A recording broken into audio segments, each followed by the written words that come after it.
Welcome back to my channel. ಎಲ್ಲರೂ ಹೇಗಿದ್ದೀರಾ? How are you all doing? Hope you all are doing well. So ಇವತ್ತು ಬೆಳಗ್ಗೆಯಿಂದ ನಾನು ವ್ಲಾಗ್ನ ಸ್ಟಾರ್ಟ್ ಮಾಡ್ತಾ ಇದ್ದೀನಿ. ತಿಂಡಿ ಎಲ್ಲ ತಿಂದಿದ್ದೆಲ್ಲ ಆಯಿತು. ಅಮ್ಮ ಇವತ್ತು ಆಲೂ ಪರೋಟ ಮಾಡಿದ್ರು. ಸೊ ಅದನ್ನೆಲ್ಲ ತಿಂದು ಕೆಲ್ಸದವ್ರು ಬಂದಿರಲಿಲ್ಲ ಅಂತ ಅಮ್ಮಂಗೆ ಸ್ವಲ್ಪ ಹೆಲ್ಪ್ ಮಾಡಿ ನಾನು ಈಗ ತಾನೇ ರೂಮಿಗೆ ಬಂದೆ. ಸೊ ಇವತ್ತಿನ ಪ್ಲ್ಯಾನ್ ಏನಂತ ಅಂದರೆ, ಮಧ್ಯಾಹ್ನ ಎಲ್ಲ ಊಟ ತಿನ್ಕೊಂಡು ನಾವು ಸ್ಯಾರಿ ಶಾಪಿಂಗ್ ಹೋಗೋದ ಅಂದ್ಕೊಂಡಿದ್ದೀವಿ. ವರಮಹಾಲಕ್ಷ್ಮಿ ಹಬ್ಬ ಎಲ್ಲ ಹತ್ರ ಬರ್ತಾ ಇದೆಯಲ್ಲ, ಸೊ ಅದಕ್ಕೆ ಸ್ಯಾರಿ ಶಾಪಿಂಗ್ ಹೋಗೋದ ಅಂದ್ಕೊಂಡಿದ್ದೀವಿ. ನಾವು ಹೋಗ್ತಾ ಇರೋ ಶಾಪ್ ಬಂದು ಈಗ ರ್ಯಾಪಿಡ್ ರಶ್ಮಿ ಅವ್ರು ಹೊಸ್ದಾಗಿ ಒಂದು ಶಾಪ್ ಓಪನ್ ಮಾಡಿದ್ದಾರೆ ನೋಡಿ, ರಾಧಾ ಅಂತ. ಸೊ ಅಲ್ಲಿಗೆ ಹೋಗೋದ ಅಂದ್ಕೊಂಡಿದ್ದೀವಿ. ತೊಗೊಳ್ಲೇಬೇಕು ಅಂತ ಏನು ಹೋಗ್ತಾ ಇಲ್ಲ, ಬಿಕಾಸ್ ಅಮ್ಮಂಗೆ ಪ್ಯೂರ್ ರೇಷ್ಮೆ ಸೀರೆ ಬೇಕಾಗಿದೆ. ಸೊ ಹೋದ ವರ್ಷ ಎಲ್ಲ ನಾವು ಕ್ರೇಪ್ನ ತೊಗೊಂಡಿದ್ವಿ. ದೇವ್ರಿಗೆ ಕ್ರೇಪ್ ಎಲ್ಲ ಹೊಡ್ಸಿದ್ವಿ. ಮತ್ತು ನನಗೂ ಒಂದು ಸೀರೆ ಬೇಕು ಅಂತ ನಾನು ಮೈಸೂರು ಕ್ರೇಪೇ ತೊಗೊಂಡಿದ್ದೆ. ಸೊ ಲೈಕ್ ಅದಕ್ಕೆ ಅಂತ ಲೈಕ್ 3 ಸೀರೆಸ್ ಏನೋ ನಾವು 3 ಸೀರೆ ಏನೋ ಮೈಸೂರು ಕ್ರೇಪೇ ತೊಗೊಂಡು ಬಂದಿದ್ವಿ ಹೋದ ಸಲ. ಸೊ ಅದಕ್ಕೆ ಈ ಸಲನೂ ಆ ಥರ ಕ್ರೇಪ್ ಎಲ್ಲ ಬೇಡ, ಪ್ಯೂರ್ ರೇಷ್ಮೆ ಸೀರೆ ತೊಗೊಳೋದ ಅಂದ್ಕೊಂಡಿದ್ದೀವಿ. So let's see. ಮತ್ತು ನಾನು ಅವರ ಇನ್ಸ್ಟಾಗ್ರಾಮ್ ಪೇಜ್ನ ವ್ಯೂ ಮಾಡಿದಾಗ ಅವ್ರದ್ದು ಆ್ಯಕ್ಚುಲಿ ಲೈಕ್ ಪ್ಯೂರ್ ರೇಷ್ಮೆ ಸೀರೆ ಎಲ್ಲ ಇರಲಿಲ್ಲ. ಲೈಕ್ ಕಾಂಚೀವರಂ ಹ್ಯಾಂಡ್ಲೂಮ್ ಸೀರೆ ಅಂತ ಏನೋ ತೋರಿಸಿದ್ರು. ನೋಡಿದಾಗ ಅದು ಲೈಕ್ 13,000 to 15,000 ರೇಂಜಲ್ಲೇನೋ ಬರುತ್ತೆ. But I am not sure whether it's pure or not ಅಂತ. ಇಷ್ಟ ಆದರೆ ತೊಗೊತೀವಿ, ಇಲ್ಲ ಅಂತಂದರೆ ಇಲ್ಲ. ಅಮ್ಮಂಗೆ ಮತ್ತು ರತ್ನಂ ಸಿಲ್ಕ್ಸ್ ಅಂದರೆ ಸ್ವಲ್ಪ ಇಷ್ಟ. ಮೋಸ್ಟ್ ಆಫ್ ದ ಸೀರೆಸ್ ನಾವು ಅಲ್ಲೇ ತೊಗೊಂಡಿದ್ದು. ಹೋದ ವರ್ಷ ಕೂಡ ನಾವು ದೇವ್ರ ಸೀರೆ ಎಲ್ಲ ಅಲ್ಲೇ ಪರ್ಚೇಸ್ ಮಾಡಿದ್ದು. ಸೊ ಹಾಗೇನಾದರೂ ಆದರೆ ಲೈಕ್ ನೆಕ್ಸ್ಟ್ ವೀಕ್ ಅಥವಾ ಈ ವೀಕಲ್ಲಿ ಮತ್ತೆ ರತ್ನಂ ಸಿಲ್ಕ್ಸ್ಗೆ ಹೋಗಿ ತೊಗೊಂಡು ಬರ್ಬೋದು. ಇಲ್ಲಾಂದರೆ ಲೈಕ್ ಡಿಫ್ರೆಂಟ್ ಸ್ಟೋರ್ನ ಟ್ರೈ ಮಾಡ್ತೀವಿ ತೊಗೊಳಕ್ಕೆ. ಯಾವ್ದು ಇಷ್ಟ ಆದರೆ ತೊಗೊತೀವಿ, ಇಲ್ಲಾಂದರೆ ನೋಡಬೇಕು. ಮತ್ತು ಇವಾಗ ಪೂಜೆಗೆ ಎಲ್ಲ ಅಮ್ಮ ರೆಡಿ ಮಾಡ್ಕೊತಾರೆ. ಬಿಕಾಸ್ ದೇವ್ರ ಸಾಮಾನು ಎಲ್ಲ ತೊಳೆದು ಅವರು ದೇವ್ರ ಮನೆಯನ್ನೆಲ್ಲ ಕ್ಲೀನ್ ಮಾಡ್ತೀನಿ ಅಂತ ಹೇಳಿದ್ರು. ಬಟ್ ಡೈಲಿ ಪೂಜೆ ನಾನೇ ಮಾಡಿದ್ದು, ಸ್ನಾನ ಮಾಡ್ಕೊಂಡು ಇವಾಗ ಹಂಗೆ ಹೋಗೋದ ಅಂದ್ಕೊಂಡಿದ್ದೆ. ಬಟ್ ಅವರು ನಾನು ದೇವ್ರ ಸಾಮಾನೆಲ್ಲ ತೊಳಿತೀನಿ ಅಂತ ಹೇಳಿದ್ರು. ಸೊ ಅದಕ್ಕೆ ಮಧ್ಯಾಹ್ನ ಹೆಂಗೂ ಇರಲ್ವಲ್ಲ, ಸೊ ಅದಕ್ಕೆ ಈಗ ನಾನು ಎಕ್ಸಸೈಸ್ ಮಾಡಿಬಿಡೋದ, ಒಂದೇ ಸಲ ಸ್ನಾನ ಮಾಡ್ಕೊಳ್ಬೋದು ಅಂದ್ಕೊಂಡಿದ್ದೀವಿ. ನಾನು ಆ್ಯಕ್ಚುಲಿ ಫ್ರಮ್ ಪಾಸ್ಟ್ 1 ವೀಕ್ ಅಥವಾ 1.5 ವೀಕು ನಾನು ಡೈಲಿ ಎಕ್ಸಸೈಸ್ ಮಾಡ್ತೀನಿ. Because to lose some weight. Diet ಅಂತ ತುಂಬ ಡಯಟ್ ಎಲ್ಲ ಏನು ಮಾಡೋಕ್ಕೋಗಲ್ಲ. ಮತ್ತು ಮಧ್ಯಾಹ್ನ ಊಟ ಮಾಡ್ಕೊಂಡು ಹೋಗೋದ ಅಂದ್ಕೊಂಡಿದ್ದೀವಿ. ಬಿಕಾಸ್ ಶಾಪಿಂಗ್ಗೆ ಅಂತ ಹೋದಾಗ ಅಥವಾ ಮನೆ ಬಿಟ್ಟು ಎಲ್ಲಾದರೂ ಹೊರಗಡೆ ಹೋದಾಗ ಎಷ್ಟೊತ್ತಾಗುತ್ತೆ ಅಂತ ಗೊತ್ತಿಲ್ಲ. ಸೊ ಅದಕ್ಕೆ ಊಟ ಮಾಡ್ಕೊಂಡು ಹೋಗೋದ ಅಂದ್ಕೊಂಡಿದ್ದೀವಿ. ಸೊ ನೋಡೋದ ಇಷ್ಟ ಆಗುತ್ತೋ ಇಲ್ವೋ ಸೀರೆಸು ನೋಡೋದ. ಮತ್ತು ನಾವು ಇಲ್ಲಿ ನಾಗರಬಾವಿಲೇ ಓಪನ್ ಆಗಿದೆ ಅವ್ರದ್ದು ಸ್ಟೋರ್ ಅಂದ್ಕೊತೀನಿ. ಲೈಕ್ ಅಲ್ಲಿ ಸೇಲ್ ಕೂಡ ಇದೆ. ಲೈಕ್ 3 ಸೀರೆ ತೊಗೊಂಡ್ರೆ ಲೈಕ್ 3,000 5,000 ಕೊಡಬೇಕು ಅಂತ ಎಲ್ಲ ಹಾಕಿದ್ರು. ಸೊ ಆಫರ್ ಇದೆ ಅನ್ನೋದಕ್ಕೆ ಹೋಗ್ತಾ ಇರೋದು.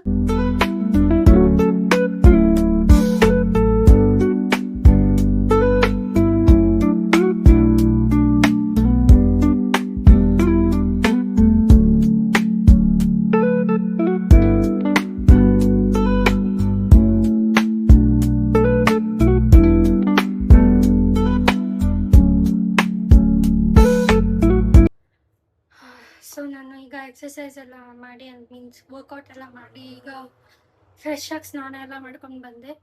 ಸೊ ಅಮ್ಮ ಐ ಥಿಂಕ್ ಆ್ಯಕ್ಚುಲಿ ಕೆಳಗಡೆ ಆಗಲೇ ದೇವ್ರ ಮನೆ ಕ್ಲೀನ್ ಮಾಡ್ತಾ ಇರಬೇಕು. ಐ ಥಿಂಕ್ ಆಲ್ಮೋಸ್ಟ್ 12:30 ಆಯಿತು ಅನಿಸುತ್ತೆ ಟೈಮು. ಸೊ ಕರೆಕ್ಟಾಗಿ ನೋಡಿಲ್ಲ ನಾನು. ವರ್ಕೌಟ್ ಮಾಡಿದ ತಕ್ಷಣ ಸ್ನಾನ ಕೊಟ್ಟೋದೆ. ಸೊ ಐ ಥಿಂಕ್ 1:30 ಹಂಗೆ 1:32 ಹಂಗೆ ನಾವು ಮನೆ ಬಿಡ್ತೀವಿ, ಲೈಕ್ ಅಂಗಡಿಗೆ ಹೋಗ್ತೀವಿ. So let's see. ಊಟ ಐ ಥಿಂಕ್ ಅನ್ನ ಸಾರು ಇರತ್ತೆ. ಸೊ ಆ್ಯಕ್ಚುಲಿ ಆಲೂ ಪರೋಟನೇ ಅಟ್ಲೀಸ್ಟ್ ಚಪಾತಿ ಮಾಡಿಡು ಅಂತ ಅಂದೆ. ಅಮ್ಮ ನನಗೆ ಸುಸ್ತಾಗಿದೆ, ನಾನು ಮಾಡೋಕ್ಕಾಗಲ್ಲ ಅಂತ ಅಂದರು. ಸೊ ಹೋಗ್ಲಿ ಬಿಡು ಅಂತ ಅನ್ನನೇ ಒಂದು ಸ್ವಲ್ಪ ತಿನ್ನೋದ ಅಂತ ಈಗ ಅನ್ನ ಸಾರು ಮಾಡಿರ್ತಾರೆ ಅನಿಸುತ್ತೆ. ನಾನು 1 o'clock ಹಂಗೆಲ್ಲ ನಾನು ಊಟ ತಿನ್ಬಿಡ್ತೀನಿ. ಬಿಕಾಸ್ ಲೈಕ್ ನಾನು 3 o'clockಗೆ ನಾರ್ಮಲ್ ಆಗಿ ವರ್ಕೌಟ್ ಮಾಡೋದು. 3:30 ಹಂಗೆ ಸ್ಟಾರ್ಟ್ ಮಾಡ್ತೀನಿ. ಬಿಕಾಸ್ ಡೈಜೆಷನ್ ಆಗಬೇಕು ಅಂತ ನಾನು 1 o'clockಗೆಲ್ಲ ತಿನ್ಬಿಡ್ತೀನಿ. ಬಟ್ ಇವತ್ತು ಆಗಲೇ ವರ್ಕೌಟ್ ಆಗಿರೋದ್ರಿಂದ ಐ ಥಿಂಕ್ 1:30 2 ಹಂಗೆ ತಿನ್ನೋದು ಅಂದ್ಕೊಂಡಿದ್ದೀನಿ.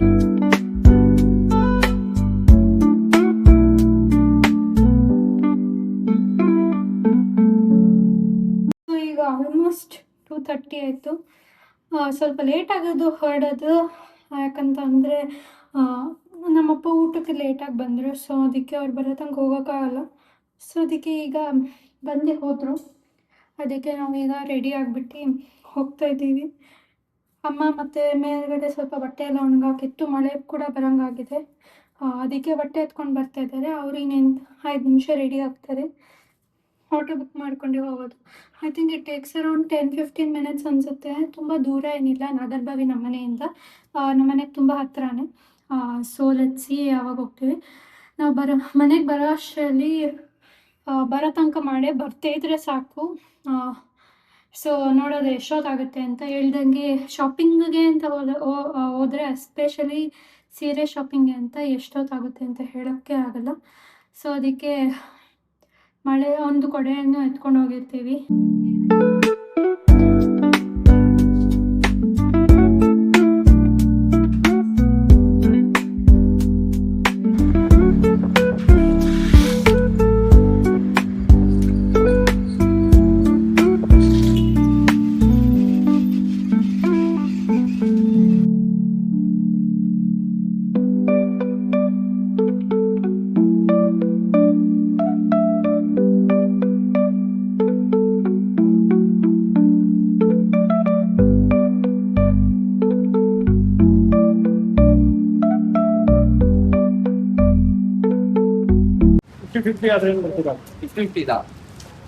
ನಿಯರ್ ಬೈ ಯಾರು 450 ಹೇಳ್ತಾ ನಾನು 550 ಹೇಳ್ತೀನಿ. 500 ಬಂದ್ರೆ ಏನು ಅನ್ಸುತ್ತೆ? ಹೇಳಂಗಿಲ್ಲ, ಎಕ್ಸಾಕ್ಟ್ ಪ್ರೈಸ್ ಏನಿರಲ್ಲ. ಈಗ 5 ರೂಪಾಯಿ ಸೀರೆ ಹಾಕಿದ್ರೆ 450 ನಿಯರೆಸ್ಟ್, ಹೆಚ್ಚುವರಿ ಹೇಳಂತ ಹಿಂದೆ ಹೇಳ್ಬೇಕು. ಅವರು ಓಕೆನಾ ಮೇಡಮ್? ನಮಸ್ತೆ, ನಿಮ್ಮ ಹೆಸರು? ಶಾಪಿಂಗ್ ಎಲ್ಲ ಮುಗಿ ಮಾಡೋ ಯಾವ ಸೀರೆ ತುಂಬಾ ಇಷ್ಟ ಆಯ್ತು ನಿಮಗೆ? ಸರ್ ನಮಸ್ತೆ, ನಿಮ್ಮ ಹೆಸರು? ಯಾವ ಸರ್ ಯಾವ್ದು ಫೇವ್ರೇಟ್ ಎಲ್ಲ? ಇವಾಗ ಪ್ರೈಸ್ ಟ್ಯಾಗ್ ನಾನು ಕಾಂಪಿಟೆಂಟ್ ಇಲ್ಲ. ಈ ಕಡೆ ಎಲ್ಲ ಬರ್ತಿದ್ದೀನಿ ಮೊದಲು ರೂಲ್ಸ್ ಆರ್ ಸಿಂಪಲ್. ಈ ಕಡೆ ಎಲ್ಲ ಬರ್ತೀನಿ ನಾನು. ಯಾರು ಎಕ್ಸಾಕ್ಟ್ ಪ್ರೈಸ್ ಬೇಕು. ಈಗ ಸ್ವಲ್ಪ ರೇಟ್ 500 ರೂಪಾಯಿ ಇದೆ. 500 ರೂಪಾಯಿ ಆಚೆ ಏನಾಗಿದ್ರು ಅವ್ರಿಗೆ 550 ಆ ಥರ ಹೇಳ್ತಾರಲ್ಲ, 450 480 ಹೇಳ್ತಾರಲ್ಲ, ಅವ್ರಿಗೆ ಸೀರೆ ಸಿಗುತ್ತೆ. ಸೊ ಒಳಗಡೆ ಇರಬೇಕು. ಅಕಸ್ಮಾತ್ ಏನಾದ್ರು ಯಾರು ಅಷ್ಟು ನಿಯರ್ ಬೈ ಹೇಳಿಲ್ಲ ಅಂತಂದ್ರೆ, ಯಾರು ಸಮೀಪ ಇರುತ್ತೋ ಅಮೌಂಟ್ ಅವ್ರಿಗೆ ಈ ಸೀರೆ ಹೋಗುತ್ತೆ. ಓಕೆ? ಅದನ್ನು ಹೇಳಲ್ಲ, ಅದನ್ನು ಹೇಳ್ಬಿಟ್ಟು ಈಸಿ ಆಗೋಗ್ಬೇಕು. ತೋರಿಸ್ತೀನಿ, ಇವಾಗ ಸೀರೆ ತೋರಿಸ್ತೀನಿ, ಮಿಸ್ ಮಾಡ್ತೀನಿ ನಾನು.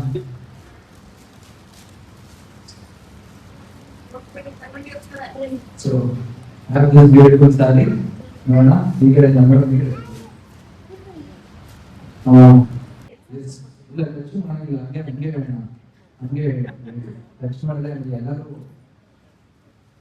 3,500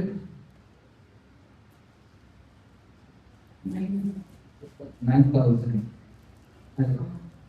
ಓಕೆ. ಸೊ ಈ ಸೀರೆಯ ನಿಖರವಾದ ಬೆಲೆ ಯಾರಾದ್ರೂ ಇಲ್ಲಿ ಇರೋದ್ರಲ್ಲಿ ಆಕ್ಚುಲಿ ಸ್ವಲ್ಪ ಒಬ್ರು ನಿಯರ್ ಬೈ ಇದ್ದಾರೆ. ಸೊ ಇಲ್ಲಿ ಇರೋದ್ರಲ್ಲಿ ಒಬ್ರಿಗೊಂದು ತಿಳಿಸೋ.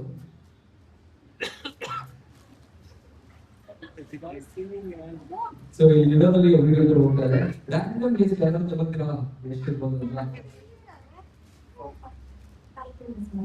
4,500 ಸಾಲ 3,200 3.2 3,200. ಓಕೆ. ಯಾರು ಹೇಳ್ಬೋದಿಲ್ಲ. ಹೇಳಿದ್ದಾರೆ ಹಾಗಾಗಿ 2,500 ಒಂದ್ಸರಿ.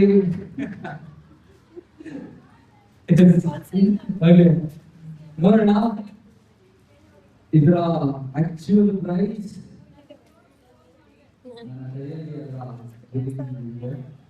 Okay, show it to the camera first.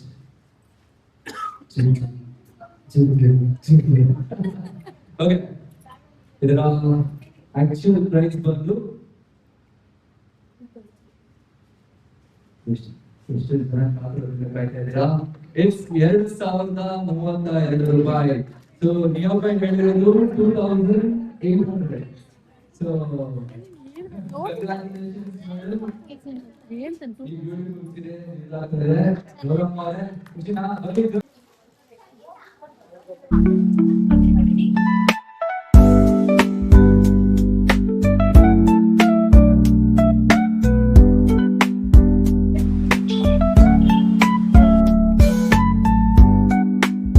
So welcome back everyone. ನಾವು ಈಗ ತಾನೇ ಮನೆಗೆ ಬಂದ್ವಿ. ಲೈಕ್ ನಾವು ಅಲ್ಲಿಂದ ವಡಾಪಾವ್ ಎಲ್ಲ ತೊಗೊಂಡು ಬಂದಿದ್ವಿ. ಸೊ ಅದನ್ನೆಲ್ಲ ತಿಂದು ಈಗ ನಾನು ರೂಮಿಗೆ ಬಂದು ಡ್ರೆಸ್ ಎಲ್ಲ ಚೇಂಜ್ ಮಾಡಿಕೊಂಡೆ. ನಾವು ಹೋಗಿದ್ದು ಲೈಕ್ ನಾಗರಬಾವಿಲಿ ಲೈಕ್ ಸೀರೆ ಸಂತೆ ಹಾಕಿದ್ರು. ನಾನು ಅವ್ರದ್ದೇ ಸ್ಟೋರ್ ಇಲ್ಲಿದೆ ಅಂದ್ಕೊಂಡೆ, ಬಟ್ ಅವ್ರದ್ದು ಆ್ಯಕ್ಚುಯಲ್ ಸ್ಟೋರ್ ಇರೋದು ಜಯನಗರಲ್ಲಿ ಅಂತ ಗೊತ್ತಾಯಿತು. ಸೊ ಬಟ್ ಚೆನ್ನಾಗಿತ್ತು ಸೀರೆಸ್ ಎಲ್ಲ, ಸ್ಯಾರೀಸ್ ಎಲ್ಲ ಪರವಾಗಿಲ್ಲ, ಚೆನ್ನಾಗಿತ್ತು. ಲೈಕ್ ಜಾಸ್ತಿ ಕ್ರೇಪೇ ಇದ್ದಿದ್ದು. ಸೊ ನಾವು ಕ್ರೇಪ್ ಬೇಡ ಅಂತಲೇ ಹೋಗಿದ್ದಿದ್ದು. ಮತ್ತು ಅಲ್ಲಿಂದ 2 ಸೀರೆನ ತೊಗೊಂಡು ಬಂದ್ವಿ. ಲೈಕ್ ಒಂದು ಸೀರೆಗೆ 1000 ಅಂತ ಹೇಳಿದ್ರು. Like each sari cost 1000 rupees. ನೀವು 10 ಸ್ಯಾರಿ ತೊಗೊಂಡ್ರೆ ಲೈಕ್ 10,000 ಆಗುತ್ತೆ. ಆ ಥರ ಇತ್ತು. ಸೊ ನಾವು 2 ಸೀರೆನ ತೊಗೊಂಡು ಬಂದ್ವಿ. Because we are looking for particular colour like rust ಆರೆಂಜಲ್ಲಿ ನೋಡ್ತಾ ಇದ್ವಿ. ಸೊ ಅಲ್ಲಿ ಚೆನ್ನಾಗಿತ್ತು, ಕ್ವಾಲಿಟಿ ಕೂಡ ಪರವಾಗಿಲ್ಲ ಅನಿಸ್ತು. ಸೊ ಅದೊಂದು ತೊಗೊಂಡು ಬಂದ್ವಿ. ಮತ್ತು ಪ್ರಿಂಟೆಡ್ ಕ್ರೇಪ್ ಥರ ಬರುತ್ತೆ ನೋಡಿ, ಸೊ ಆ ಥರ ಸ್ಯಾರಿ ಕೂಡ ತೊಗೊಂಡು ಬಂದ್ವಿ. ಚೆನ್ನಾಗಿತ್ತು. ಕಲೆಕ್ಷನ್ಸ್ ಚೆನ್ನಾಗಿಲ್ಲ ಅಂತ ಏನಿಲ್ಲ, ತುಂಬ ಚೆನ್ನಾಗಿತ್ತು. ಲೈಕ್ 2 ಫ್ಲೋರ್ಸ್ ಇದೆ. ತರಿಗೆ ಭವನ ಅಂತ ಕೇಳಿರ್ತೀರ ನೀವು ನಾಗರಬಾವಿಲಿ. ಸೊ ಅಲ್ಲಿ ನಡೀತಾ ಇರೋದು ಈ ಸೀರೆ ಸಂತೆ. ಸೊ 2 ಫ್ಲೋರ್ ಇದೆ. ಸೊ ಚೆನ್ನಾಗಿತ್ತು. ತುಂಬ ಕಾಟನ್ ಸ್ಯಾರೀಸ್ ಎಲ್ಲ ಇತ್ತು, ಕ್ರೇಪ್ ಇತ್ತು, ಮತ್ತು ಬೇರೆ ಬೇರೆ ಥರ ಎಂಬ್ರಾಯ್ಡ್ರಿ ವರ್ಕ್ ಸ್ಯಾರೀಸ್ ಎಲ್ಲ ಇತ್ತು. So it was good.